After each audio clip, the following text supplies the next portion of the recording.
আসসালামু আলাইকুম ভিউয়ার, সবাই কেমন আছেন? আশা করি সবাই ভালো আছেন। আজকে যে বিষয়টা কথা বলবো আমার আত্মজীবনী নিয়ে, সে হচ্ছে 2011 সালের কথা। 2011 সালে আমি তখন ঢাকা বুটেক্সে পড়াশোনা করি। তখন পড়ছিলাম, পড়ার সময় ঈদের ছুটি দিলে ইউনিভার্সিটি ঈদের ছুটিতে বাড়ি আসার সময় আমি বাসে উঠলাম। বাসে উঠে লঞ্চ ঘাট পর্যন্ত গেলাম। আমার বাসা সাতক্ষীরা, সাতক্ষীরা এখনও আছে। তো সাতক্ষীরা থাকার কালে তো আমি বাসে উঠলাম।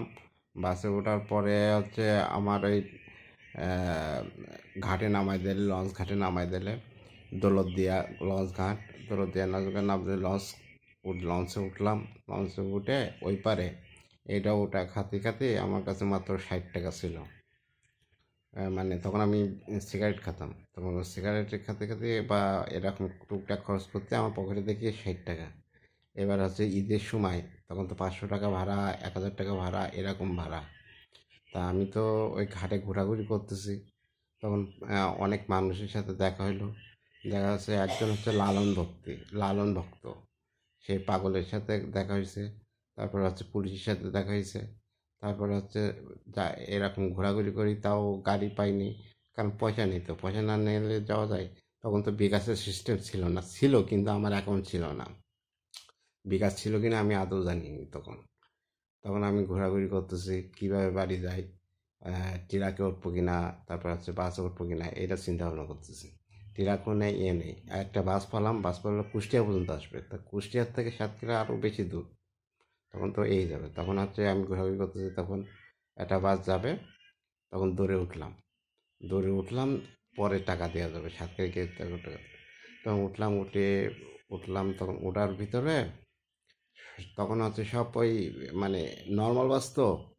তখন হচ্ছে সব ওই দিন মজুর, তারপরে হচ্ছে তোমার এই মানে জনসাধারণ, ঠিক আছে, অসহায় মানুষ সব হচ্ছে। যখন এই শ্রমিক মানে যারা হচ্ছে ভাটা মাটা কাজ করে, তাদের সাথে আমার ওই বসা দিলেও আমি হচ্ছে তোমার সিট পাই না। আমি ওই বাসা যে চলাচল করে ওই জায়গায় বসে গেছি। ব্যাগটা নিলাম, ব্যাগটা নিয়ে এরকম ব্যাগটা নিশ্চিত হলাম। নিশ্চিত হয়ে ওই জায়গায় বসে বাস চলতেছে। এবার যখন সিট পেলাম, তখন হচ্ছে কন্ডাক্টর এসে বলে যে ভাড়া দেন। ভাড়া হচ্ছে 150 টাকা। আমি আমি বলছিলাম, আমি প্রথমে বলছিল 200 টাকা। এবার আমি বলছিলাম যে আমার কাছে 60 টাকা আছে, আমি সাতক্ষীরা পৌঁছাই আপনার কাছে দেবো আর 100 টাকা। হ্যাঁ, এই হইলো, এই কন্ট্রাক্টে গেলাম। যাওয়ার পরে হচ্ছে যখন সাতক্ষীরা আছি, তখন আপুর কাছে ফোন দিলাম যে আমি এই আটটায় পড়েছি, আপনি টাকা নিয়ে আসেন। তা আমার হচ্ছে বাস, আমি যখন নেমে যাওয়ার পরে সাতক্ষীরা পৌঁছে নেমে যাব, তখন হচ্ছে আমি ওই টাকাটা দিলাম না। মনে শয়তানি বা না হয়তো ওই বাসওয়ালা আমার কাছে এখনও 90 টাকার মতন পাবে।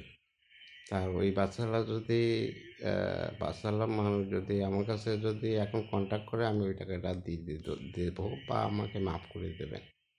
বা আমার হয়ে অন্য কেউ দেওয়ার দরকার নেই। আমার সাথে যোগাযোগ করলে আমি ওই টাকাটা পরিশোধ করার চেষ্টা করব। আমাকে মাফ করে দেবেন, আমার ভুলে গেছে। আর হচ্ছে আমার ইউটিউব চ্যানেল রিপন ক্রস, এই হচ্ছে কাহিনি।